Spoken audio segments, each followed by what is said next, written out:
Damos comienzo a Nikitover parte 2, con dos nuevos desafíos inspirados en la magia de Halloween. Cuentan que en un viejo campo de cultivo creció una calabaza y que en una mañana soleada algo en ella cambió. Notó que su piel era más cálida y aún con la dureza de su antigua forma podía sentir la caricia del viento invitándola a pasear juntas. Con paso decidido y alegre, la calabaza comenzó un gran viaje junto al viento por diferentes paisajes. Caminando y caminando llegó a un gran bosque y allí vio algo inesperado. Una bella luz entre flores comenzó a tomar forma. De esa luz emergió una fantasma, con figura suave y una mirada dulce. Caminaba con elegancia de un lado al otro, dando pasos que no dejaban huella, pero siempre cerca de las flores sin abandonar el lugar. No entendía dónde estaba, solo sabía que aquel lugar le daba paz. Desconocía que algo a lo lejos la observaba. Sus sentidos estaban puestos en las flores que danzaban y luego en un sonido a sus espaldas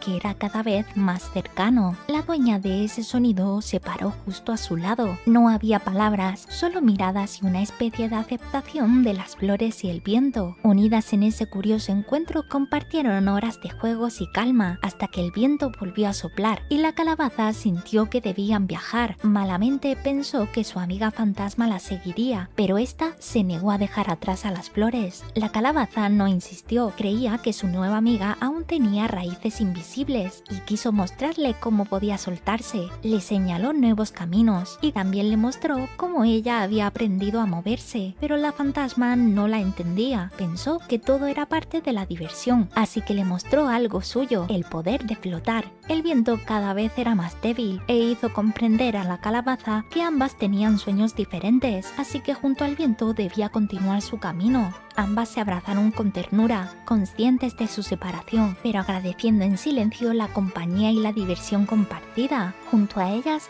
la caricia del viento y el sonido danzante de las flores las envolvía una vez más, como una bella promesa de que algún día volverían a cruzar sus destinos. Y con esto hemos llegado al final. Recuerda que esto es únicamente por diversión y todas las formas de participar son completamente válidas. Si no tienes claro de qué va el desafío, puedes encontrar el vídeo en nuestras cuentas, tanto en lista como en guardados. Nos vemos en el siguiente vídeo. ¡Chao!